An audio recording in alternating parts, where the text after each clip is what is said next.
modern networking, which is going to be a really interesting conversation in light of where we are in the unprecedented times that we as business owners now find us in.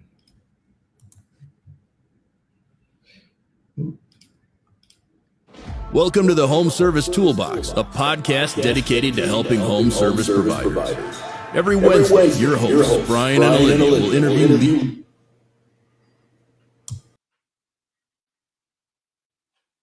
Our guests will help you nail down what will and what won't work to grow your business. Hello, everyone, and welcome to the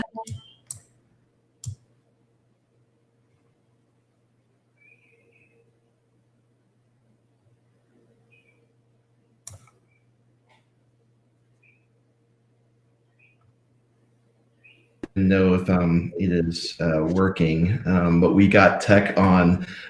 Isn't it interesting when we have tech all going crazy? We talked about how we love Spectrum prior to the podcast, and it's going all over the place. Well, Dr. Ivan Misner, we appreciate you joining us today. We're excited to have you on. Being known as the father of modern networking, how do you think, just in light of where we are today with networking, with not being able to even be in person with each other, how do you find yourself being the father of networking today? Well, we live in interesting times, as the old Chinese curse goes. I think what we need to understand is a couple of things. You need your network today more than ever. And I would rephrase the concept of social distancing. I would call it physical distancing, not social distancing. That in fact, right now, if you want to come out of the other side successfully, you need to activate your network today more than ever. And what I love about the technology that exists today is that you can do that. You can have a virtual face-to-face meeting with somebody. When I started BNI in 1985, you couldn't do that. I mean, the technology wasn't, the internet didn't exist. And as a matter of fact, the second largest line item in my budget back in 1985, 86, when I started BNI, was the telephone bill. Salaries were number one. Phone bill was number two, because we were becoming national, and those long distance calls were killer. Today, we can do this technology for virtually free. And so I think today more than ever, you need your network. It's physical distancing, not social distancing. You need to be social more than ever right now. I think that's so true. And I think that just differencing of language, I think, is going to be a big determining factor of businesses who succeed and get through this season. So, I think it's going to be interesting, the innovation that people get to, and we'll talk a little bit about that and innovations that you guys have done as an organization. So tell us a little bit about that innovation. You talked a little bit about pre-show that you've developed, the BNI online, and you've done that in such a quick fashion. Why is going online during this season that we live in, that we don't need to be socially distant, but we need to be physically distant, important? Yeah. So let me put it in perspective. BNI presently has over 9,500 groups, what we call them chapters, groups of members that meet every single week. So we have 9,500 meetings in person every week. I cannot think of many businesses disrupted more. There's some that have been disrupted maybe as much, but I can't think of any that have been disrupted more than BNI. I got to say, we were very lucky in that my CEO for BNI, he saw this coming. He was looking around a corner. He was talking about shifting online, and I'm like, really? Take your time. We've been through, epidemics before. It's not going to be a big deal. Was I wrong? He actually started flipping online in China, our operations in China, back in January. Then he flipped in Italy in early February, and then he started flipping countries all over. We now have 9,500 groups that were meeting face-to-face, now meeting online. running the same program, the same system, the same processes of giving referrals, but all of it online. And the point here is that whatever business you're in, you better be mentally prepared. You may not be prepared to know exactly what you're going to do, but you better be mentally prepared to innovate, because we are all in a position today where you're going to innovate or die. If you wait until these times are over, your business will be over. And so you cannot wait. Well, I think that's so important to be thinking about with innovation. At New is a marketing agency, and we are constantly living in a world where literally everything is changing. Apps are being created right now because of the tech that's being done. How many businesses were started in the last downturn? They talk about Airbnb. Obviously, they're struggling right now because of the epidemic. Everyone's struggling, but that business was founded out of struggle. And those who are doing what you're saying and just being innovative are going to find themselves on the other side of that. Right. Definitely. Absolutely. And you need to be prepared for that, in general, not just because of this virus. Let me give you a couple of examples of companies that were way behind the eight ball. Sears in the United States, at one time was the largest retailer. They had the Sears catalog, and I have enough gray hair to remember the Sears catalog, which was this thick book, and you could buy anything in the Sears catalog. And in 1993, Sears decided, we better close the catalog down because, it's not doing the business it used to do. So guess who opened their doors in 1994? Amazon. Yeah. So Sears could have been the Amazon of today. If somebody had said, hey, why don't we take this catalog thing and put it online? But no, they didn't do that. Here's another one. This is one of my favorites. Kodak. Kodak invented the digital camera. They had the patent for the digital camera. And Kodak said, well, we don't want to take away from our film business, so let's license it out to other people. How'd that work out for them? And I'll give you one more. Blockbuster. They were the 600-pound gorilla. They had a chance to buy Netflix twice. Netflix went to them and said, we need an infusion of capital. Would you like to buy us? They were going to sell Netflix for $50 million. And Blockbuster was like, no, you're not even on our radar. That's what the president and CEO said. You're not even on our radar as competition. Well, today Blockbuster is out of business, and Netflix is worth billions of dollars. And so you can't get fat and happy. If you get too complacent, you're going to get disrupted. And you might get disrupted even if you're not complacent, like all of us have been now. So you have to have the mental preparation to think, what will I do if disruption happens? And I think BNI has so far been a great example of, oh, heck, look what's going on. What are we going to do? And acted quickly.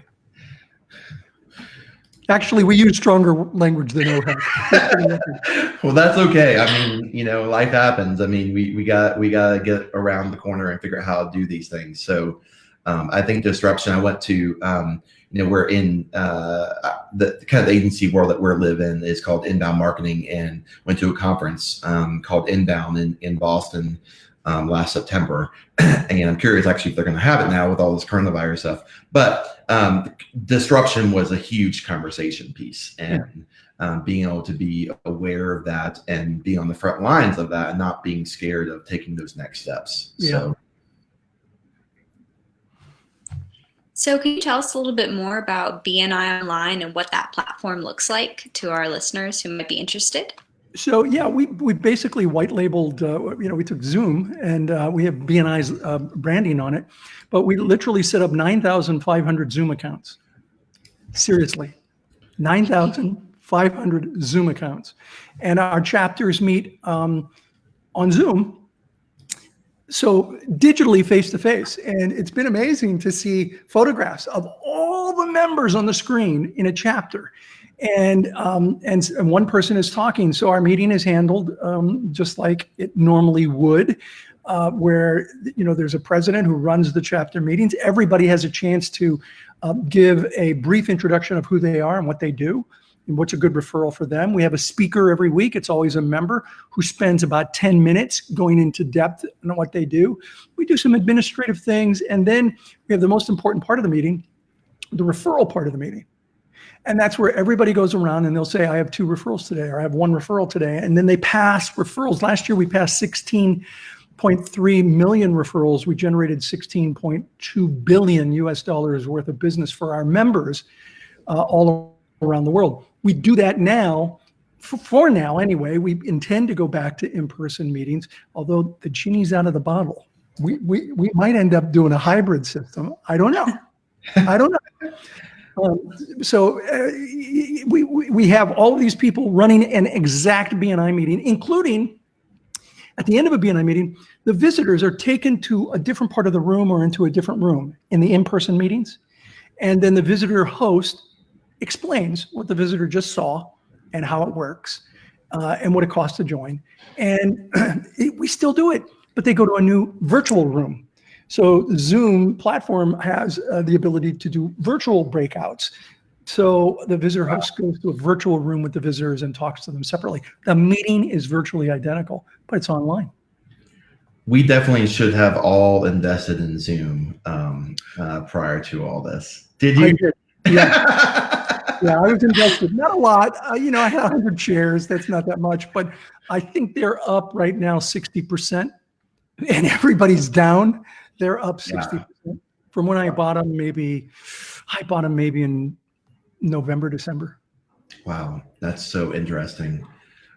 That's incredible that you've been able to utilize the technology. So you have your own podcast, and one of the things you've recently talked about is individuals must choose between fear and focus. And so, what are some proactive ways that business owners can focus on expanding their network during this time we live in? Yeah, well, let me start with the fear versus focus, and then maybe talk a little bit about working from home, because I've got a lot of experience in that, and then maybe we can drill down on networking. So I believe people don't make good decisions based on fear, and there's plenty of that going on around the world. Don't succumb to it. I don't know about you, but for me, challenges like we're going through give me an absolute singularity of focus. And I think in the middle of a serious challenge, it's hard to see through the fog that surrounds our thoughts. But there are opportunities. And to see those opportunities, you have to have that singularity of focus. And so it's fear versus focus. And I think what's happening is a lot of people are so afraid they're not being focused. And I mean, I know of people who are sitting at home, they can't go anywhere.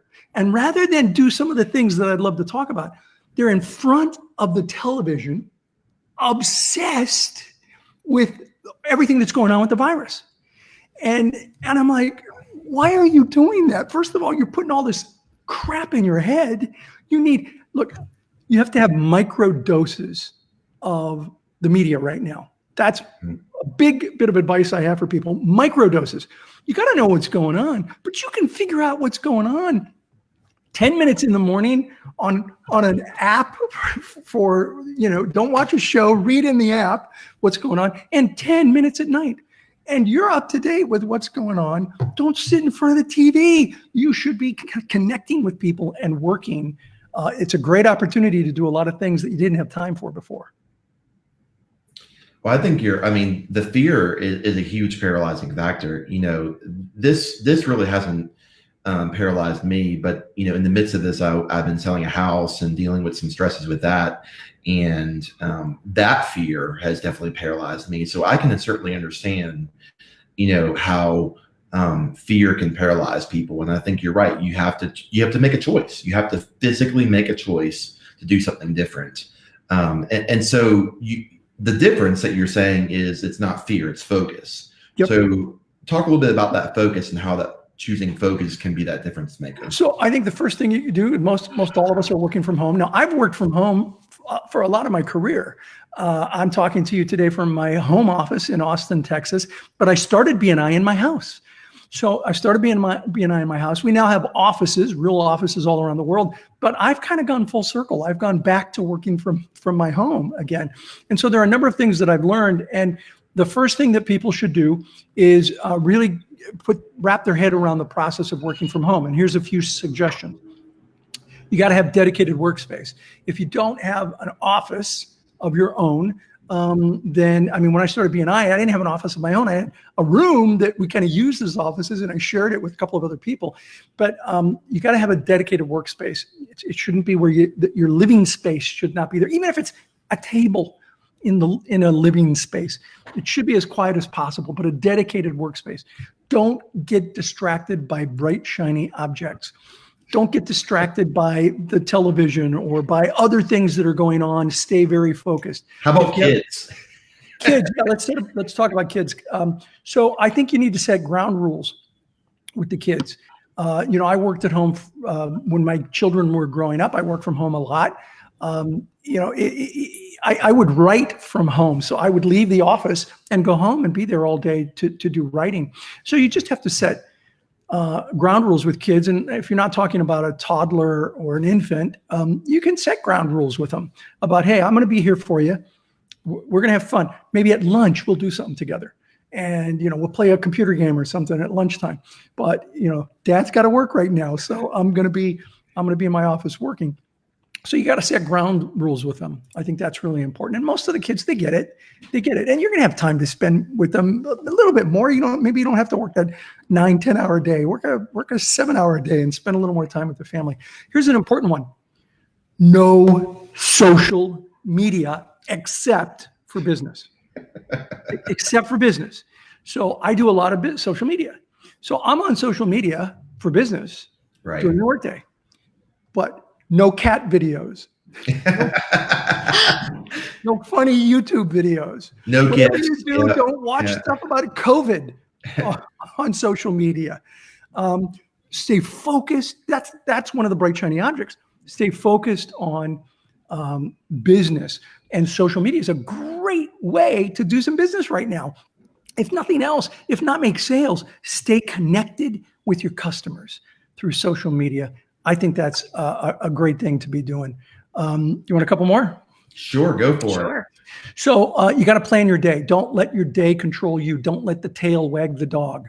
You have to control your day. And so now more than ever, you need to really have a schedule and a calendar. I have operated off of a very regimented calendar for years. I say regimented, but I would say managed is probably a better way of saying it. And I color code my calendar. And I recommend people do that, color code it based on a number of factors. I mean, I use all of the colors in Outlook. I use them all. But there are things related to working in the business versus on the business. These are things that I just got to do. And those are certain colors. And the things that I should be doing and I want to do and that I'm passionate about, those are all in some various shade of green. So I can look at my calendar, on one day and know immediately, am I working on the business today? Because if it's a green day, then I know I'm doing the things I should be doing to take the business forward. It's gotten to the point where when I come on down to my office, my commute is 52 steps from my house. When I come on down to my office, my wife says, "Do you have a green day today?" And I can tell her at a glance, it's a green day or no. There's some red in it. Red's bad. Really bad.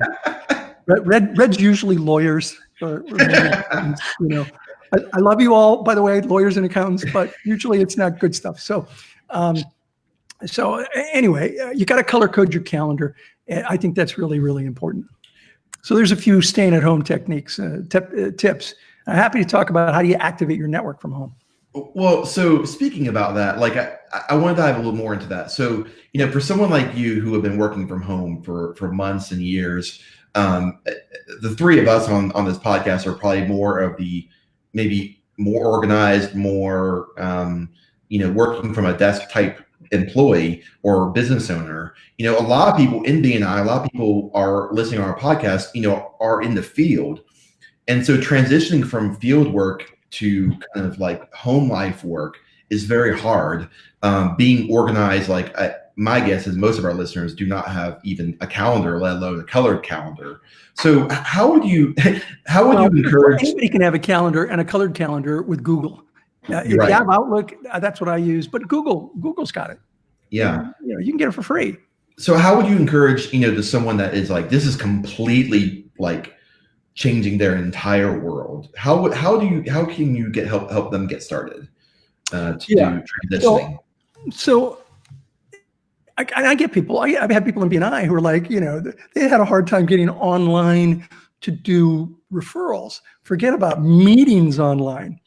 And I had a chapter president say to me, she had this seasoned member, I think she meant baby boomer, who just didn't want to get online. And I said to her, tell him this. She said he hates change. He's not crazy about technology. I said, tell him this. You can change or you can fail. I hate change, but I hate failure more. And so you can change or you can fail. You pick. You can't make him. I told her, you can't make him do it, but you can give him those options. You're going to either change or you're going to fail. You decide. And if you decide, okay, you're going to make the change, I'm here to help you. I told her, be there to help him in the process. But when you put it to people that way, that's like, oh yeah, I don't want to fail. Okay, I'll do it. They don't say, yeah, I want to do it. No, they'll say, all right, I'll do it. And then, hold their hand and help them through it. Wow. That's a lot of awesome information. And now I'm a little curious. What inspired you to found this incredible company? And did you ever imagine that it would be what it is today when you first got started? Well, when I first got started, no. I just needed some referrals. I was a management consultant. My doctoral work is in organizational behavior. And so I was just looking to get some referrals for my business and to help my friends get business. And someone came to the very first group. See, we only take one person per profession. So it's one per professional category. I was the only business consultant. And someone came to the group and she couldn't join because her profession was represented. And she said, would you help me open my own group? And I actually said no to her. I said, no, this isn't what I do. I'm a business consultant. I don't run a network. I just have this network. And she said, well, this is kind of consulting. You're helping me build my business. I'm like, all right, that's a stretch, but okay. And so we opened it and people came and wanted to join. And so I opened a second one and a third one and a fourth one. And we ended up having 20 groups in the first year. And that's when it hit me that we don't teach this in colleges and universities anywhere in the world. We don't teach networking and referral marketing. And that people were hungry for networks. Before I started BNI, I went to networks. Some of them were mercenary. I mean, they were just mercenary. It was sell, sell, sell, sell, sell. I'd leave those meetings. I felt like I needed to get a shower because I've been slimed by so many people. And then I went to these other networks that were totally social. It's happy hour and hors d'oeuvres. No business was being done. I formed that first group with the idea of business, but not transactional, and social, but more relational, rather than just party. And that the glue that would hold it together is our principal core value of givers gain.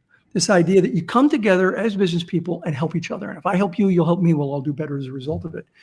And I think it was in that second year, 1986, that I thought, you know what? I think we could have 10,000 chapters someday.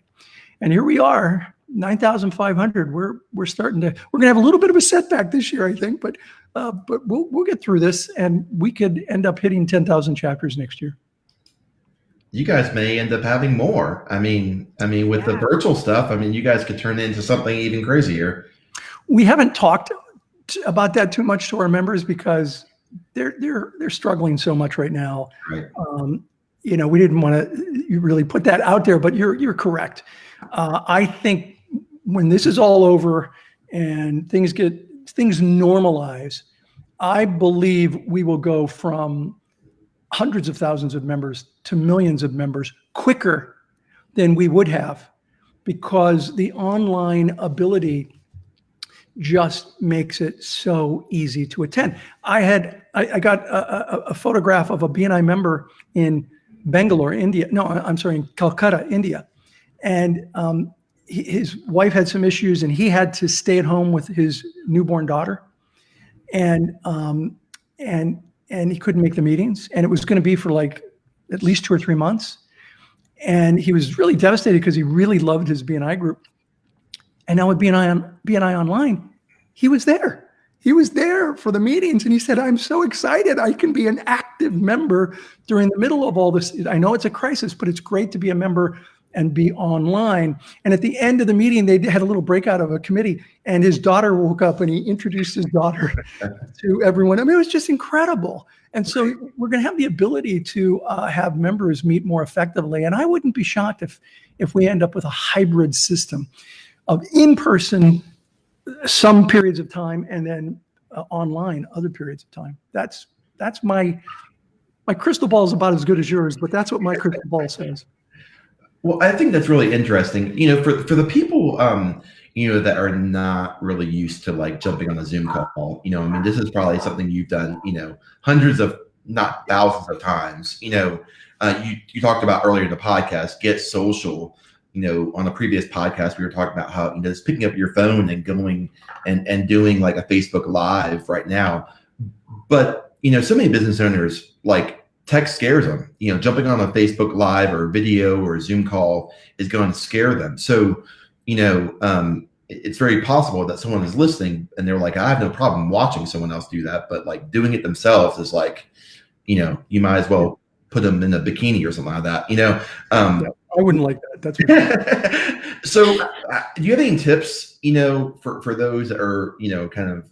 Well, you got to start with the right mindset. And the mindset is change or fail. I mean, you got to realize that if you're not willing to make those changes, then you better be prepared to fail.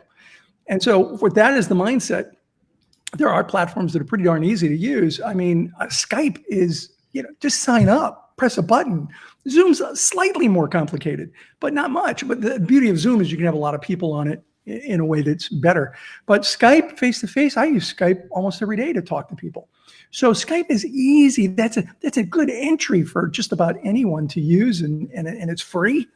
It's free. So I would use Skype. One of the things I'd recommend is that when you make that decision, then it's really important to do one-to-ones. Just like if you want to go old school, call them on the phone. That's fine. But at least on a digital platform, you can see them face to face, 2D, but you can see them face to face. And I think that's powerful. Do online one-to-ones where you would do it just like if you were sitting down at a Starbucks with a cup of coffee, except you're sitting down at your home office, talking to somebody else, probably in their home office, and you do what you would normally do in a one-to-one, which would be things like, how are things going right now? I mean, the first thing I would do is ask somebody, how are you doing? How are you handling all of this? How are you doing with business? If it's somebody I really know, I would say to them, how can I help you? What can I do to help you right now? Is there anything I can do to help you? And then, you do the same. You talk about how you're doing, find out, be there, support each other, build that relationship. Now, there are techniques to use with people that you don't have a really strong relationship and then you want to deepen them. It's called a gains exchange, where you exchange certain information with each other. I'm happy to talk about that. But you gotta do one-to-one. You got lots of time. Go deep with your network. Do the stuff that you said you didn't have time for before, and you'll find you come out of this with a much stronger network than you went into it if you do that.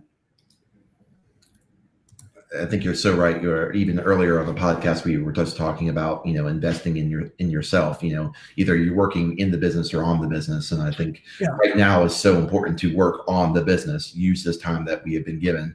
I mean, in some ways it's a gift, I know it doesn't seem like a gift, but it doesn't, for those that are being impacted and, especially those that are, sick and have loved ones died, it's not a gift. But well, that's not a gift for sure. But anyone sick, that you got to stay healthy. But for those of you who stay healthy, you still may be thinking, how's this a gift? I get that. And so that's why, Olivia, you mentioned you'd listened to my podcast. And I think the special, I did special podcasts for all of this, not my normal stuff. And in the first one, I told a very personal story about how when I was diagnosed with cancer.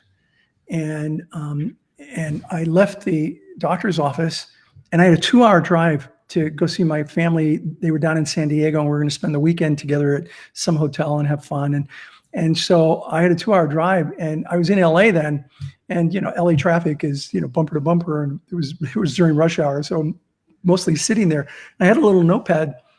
Didn't know, I was kind of stunned, diagnosed with cancer, and I thought, you know what, I'm going to write a list, and I just jotted bullet points on the possible positive outcomes of a cancer diagnosis. And I shared this on my podcast. And I didn't know if any of them would come true. But I thought, okay, I got this problem. I told you. And rather than get afraid, I try to get focused. And to me, one of the ways to move through fear quickly is to focus. And my focus was, okay, what could happen that's positive? And I came up with a list. I mean, it included things like, hey, I'm going to lose some of that weight I've been wanting to lose. I'll drop some weight. That's good. I've wanted to do that for a long time. I thought it would bring my wife and I closer together because she was very into holistic medicine. I wasn't. And there were a number of things that I had. I had a list of like 7, 8, 9 items. And here's the amazing thing. And by the way, I'm in remission. It's been 8 years. It was 8 years ago. I never did radiation surgery or chemotherapy. I went holistic and went into remission, and it's been 8 years. But here's the amazing thing. Every single one of those things that I wrote down that might be possible positive outcomes came true. Every one, including losing the weight, and I've kept it off for 8 years. Completely changed the way I ate. So my advice to people who are frozen in fear, this seems so crazy, but I'm telling you, what they need to do is sit down and write a list of possible positive outcomes. One would be, I'm going to have a deeper relationship with the people in my network because I'm going to reach out to them and see how they're doing. Second one might be, I'm going to pour into myself. One of our core values in BNI is lifelong learning. I'm going to pour into myself. Rather than watch cat videos, I'm going to watch videos on teaching me how to run my business better, teaching me how to deal with business after this chaos is over. I'm going to pour into myself. And when you do those things, you are going to be ahead of your competition. Your competition is at home, crying the blues and complaining about what's going on in the world. You are preparing to exit this quarantine in a better place mentally because you've prepared yourself. And so I told people in BNI on my podcast, write a list of possible positive outcomes. I hope many did. It was such an inspiring podcast. I mean, all 3, I believe you've aired so far, I've taken the time to listen to. And one thing that really stuck with me was how you said that everything was going to be okay. And, the power of positive thinking and just really taking that time to self-reflect and absorb and think about how you can expand your network or how you can expand yourself. And personally, I mean, I have many, many friends in grad school right now who are job hunting, and things have become very difficult for them in light of all this. And they're trying to expand their networks, and they're kind of at a loss for what to do because they can't really pursue this job search. So they've had to turn to outlets in ways that they don't really know, but the power of positive thinking is just so tremendous. And I really respect, the content you're putting out there. And it's really inspiring to a lot of young professionals who are kind of in this crossroads right now. Yeah. Well, let me tackle that from a networking perspective, because I do talk to young people and they say, I don't have a network. I'm just out of school. So I like to quote the old, it's called a Chinese proverb, but in reality, it wasn't the Chinese who originally said this. It's, when's the best time to plant an oak tree? And the answer is 20 years ago. And it goes on to say, when's the second best time? Today. So if you weren't around 20 years ago to plant that tree, if you're new in business or just out of school, today's the day to plant that tree. And you can do the things like one-to-ones.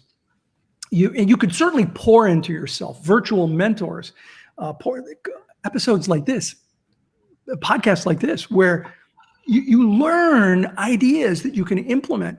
This is powerful. And rather than, playing video games, pour into yourself. It's okay to play a few video games, but spend some time pouring into yourself as well as those video games, and stay away from the news no matter what, except in micro doses. So I think they can build their network. They can reach out to people they know. They can ask people, do you happen to know someone who's in this business or in this field? They're at home. Do you think they'd be willing to, would you make an introduction for me so that I could have a conversation with them? I'm not going to ask them for a job. I just want to, maybe they could give me advice on what I should be doing to prepare myself for that field. And, there are a lot of people out there who'd be willing to do that. So go to your network and ask if they know someone. You never know who people know. And so you gotta activate your network now more than ever. So kind of switching gears, kind of outside of the coronavirus, but what would you say is one of the biggest obstacles that you've overcome just as a business owner, and how did you address it? Well, there's a number of obstacles. You start a business that's now got 9,500 groups around the world. The growing pains are immense. I'll give you three quick ones that are very actionable, and then three that are more mental. First is you got to write everything down in business. You got to write it all down and create processes. It's sort of 1 minute man. The E-Myth 101, the Entrepreneurial Myth 101 by Michael Gerber. He talks about creating processes so that it's called the entrepreneurial myth because people start a business and they think they're an entrepreneur, but they're not behaving like an entrepreneur. They're behaving like, like they have a vocational job of some kind, but not really like an entrepreneur. Entrepreneur is different. It's about running a business. It's not about being in the business. And so write everything down. I recommend people set 3 levels of goals for themselves every year. And I know when I start talking about goals, you can just see people, their eyes roll up and they're like, oh yeah, all right, goals. But the truth is you cannot hit a target you're not aiming at. You got to aim at things. You got to put it in writing and you got to share it. And so I recommend you do 3 levels of goals, not 1, 3. Highest level is, I call it dancing on the roof. If you hit that, you're going to have a party. It's like your dream come true. You were able to hit that number that year. Then the second one's your target. This is the number that you absolutely believe is achievable. It might be a stretch, but it's achievable. And the bottom one is the floor. If you can't hit that, barring something like the COVID virus, which has given us all, challenging time, barring that, if you can't hit that lowest level, you might be in the wrong business. You might be in the wrong business. And so 3 levels of goals, I like that. And then here's the third piece of that. Reverse engineer the goals. So start with your target and reverse engineer it. You want to be there in a year. Where are you going to be at 11 months, in 10 months, in 9 months, in 8 months, in 7? Where are you going to be at the end of this month? What happens is people set goals. They, forget about them. 2-3 months into the year, they go, oh man, I'm way off. They're looking at the paper 3 months later and trying to do catch up. No, you got to know your numbers, set your goals, reverse engineer them. Those are 3 very specific techniques, tactics. Would you like 3 emotional things to think about? Yeah, because I think you mentioned it earlier in the podcast that, if we're not there mentally, if we're not prepared to handle this, we're not going to be able to get through it. So definitely. So you want to be successful in business? Do 6 things 1,000 times, not 1,000 things 6 times. I see so many business people that are doing 1,000 things 6 times and they cannot figure out why they're not successful. Mm-hmm. You have to pick a handful of things. Now, it doesn't have to be 6. It could be 5. It could be 7. But you do those things and you do them over and over and over and again. And people say to me, well, what 5? What 6? Well, I can't tell you what 6 things you need to do, but I can tell you that you can figure it out by talking to mentors, virtual mentors, real mentors. Figure out what are the things that you just need to be doing over and over and over again, and then be a dog with a bone. If I have any superpower as an entrepreneur, it's that I am a dog with a bone. I just work on something until I get it to where I want it. So do 6 things 1,000 times, not 1,000 things 6 times. That's 1. 2, I have discovered that ignorance on fire is better than knowledge on ice. Ignorance on fire is better than knowledge on ice. Now, the best thing is knowledge on fire. However, if you're a reasonably new entrepreneur, you may not be able to afford hiring somebody who is really knowledgeable and on fire. My advice to you is never hire somebody who's really knowledgeable and not on fire. I would much rather hire somebody who has some knowledge, but they're teachable, they're coachable, and they're on fire. Look, I was the poster child for ignorance on fire when I started BNI. People don't understand this. I was method acting my way through the process. I didn't know how to network. I mean, I was 28 years old. Everyone in my group was older than me. And so I was trying to figure it out as I went, but I was on fire. And so I really believe you want to look for people who are on fire and bring them into your team. And here's the third thing. Culture eats strategy for breakfast. Culture eats strategy for breakfast. And you, in your business, you need to start creating your culture. And the foundation of the culture are the core values that you have for the business. So you got to be really working on your core values. And let me tell you something, if you don't work on your culture, your employees will be, I promise you. And it may not be the culture you want. It may be the exact opposite of the culture you want. And so culture is the secret sauce of a successful organization. And if you can create an organization with an amazing culture, you can have problems. You can go through crisis and get through the crisis because you're all rowing in the same direction at the same time, headed to the same place. And when that happens, magic happens. Absolute magic happens. And so those are three things I think mentally that you need to go into business that no one taught me when I started my business. Incredible stuff. I mean, it's you talk about focus. Like we've talked about like so many different things already on the podcast. I'm like, all right, what am I going to do? When I get off the podcast, what's the first thing I'm going to do? And I think the first thing I'm going to do is write down the positive elements that can come out of the situation, because I think that's my struggle. I'm a half glass full kind of person, unfortunately. And so I see the bad before I see the good a lot of times. Yeah, look, we all do it to some extent, some far more than others. Some live in that place. Right. But we all throw a pity party for ourselves every now and then. I've thrown pity parties where I'm really down, but at some point you just got to smack yourself and say, metaphorically, smack yourself and say, hey, look, when you throw a pity party, when you're really down and you feel like nothing's going to work, when you get through it, do you feel better? I don't. I don't feel any better. So instead, I try to move through those as fast as possible and focus on what little opportunities there may be, focus on those. And so I would tell you, if you're listening to this podcast, right now you should be just absorbing it. Don't even be taking notes. Go back and re-listen to the podcast and take notes. And the things that jump out at you are the ones that you want to apply in your business. Wow. So you've written quite a few books. What's something that you're reading right now? Let's go that you. Oh, let me see. I've got a couple of books right here that I'm about to start.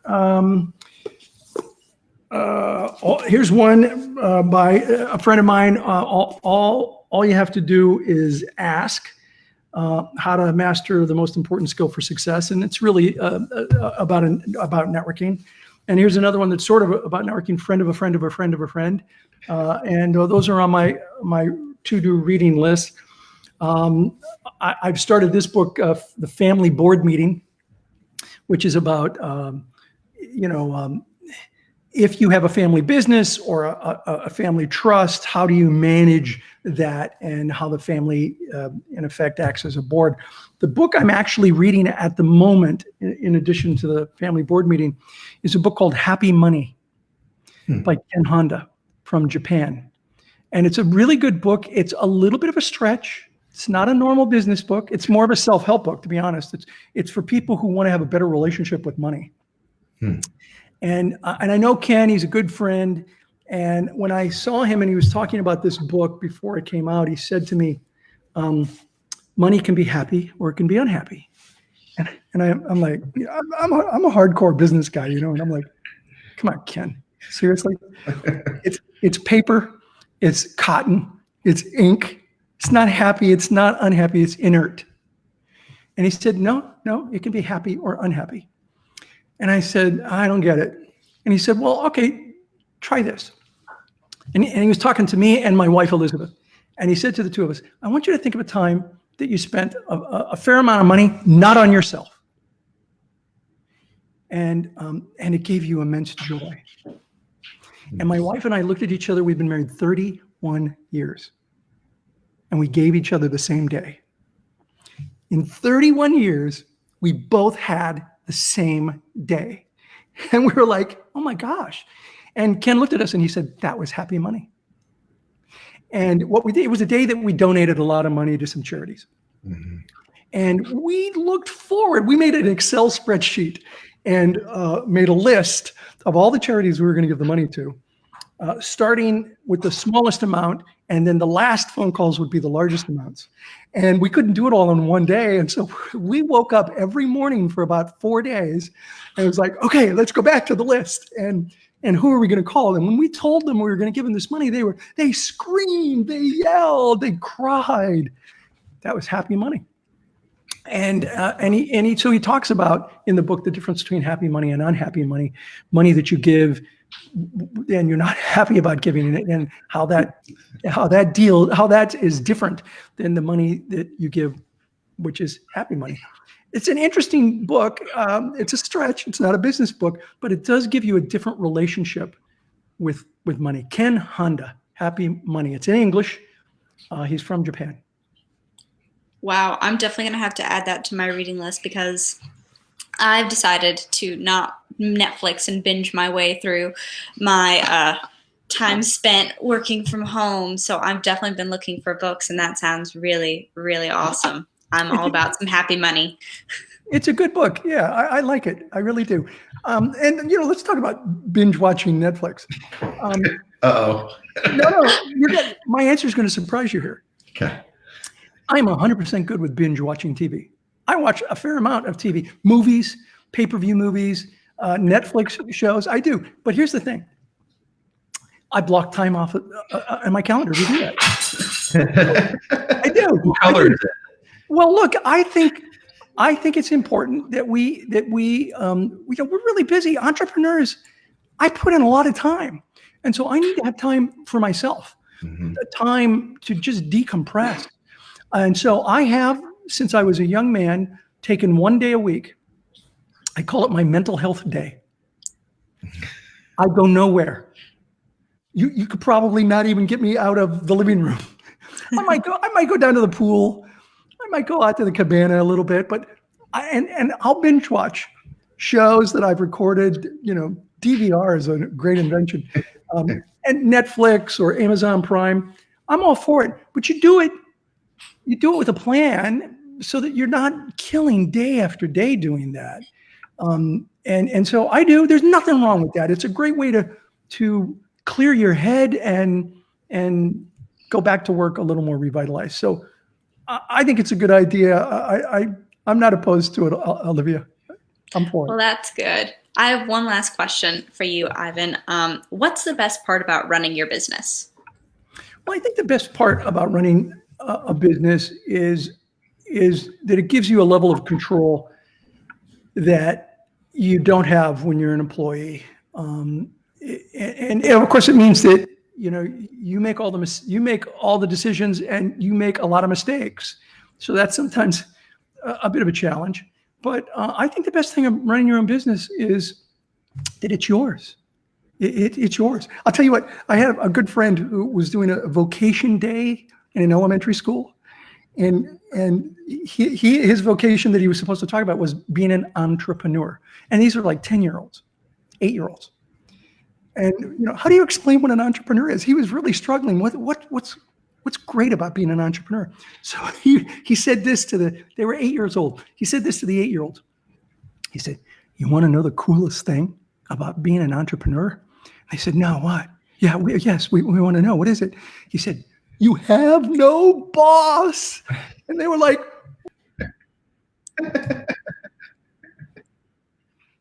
that's the coolest thing. That's awesome. So you mentioned BNI a lot. Where would people turn if they're interested in joining a BNI, even in light of this coronavirus?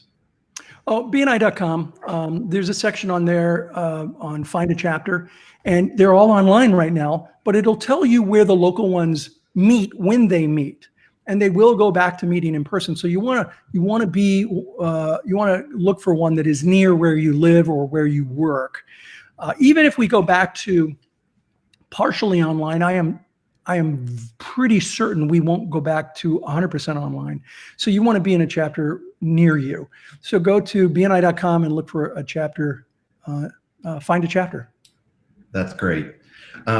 So thank you so much for being on our podcast today. We planned this, a couple months in advance, and who knew that we would be talking, about how to network today in light of coronavirus and being digital.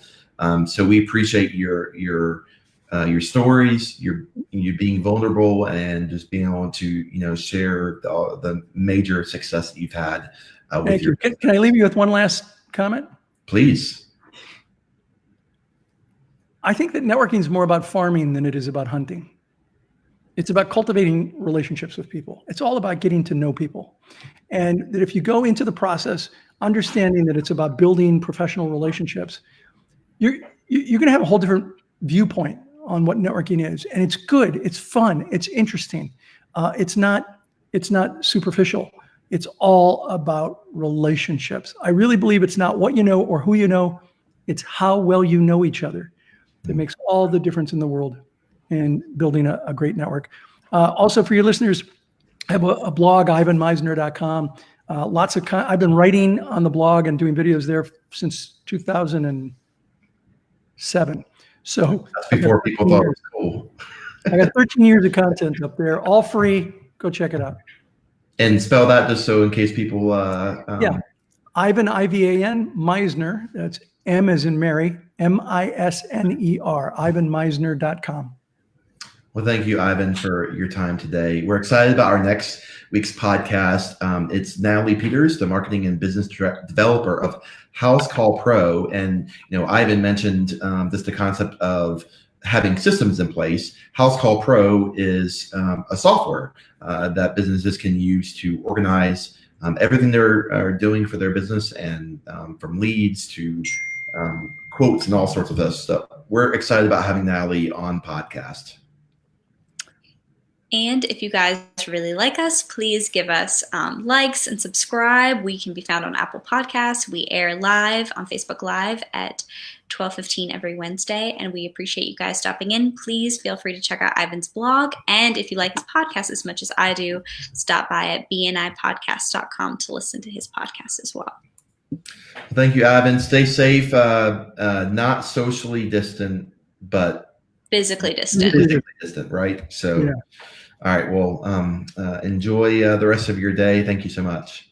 Thank you. Thanks to both of you.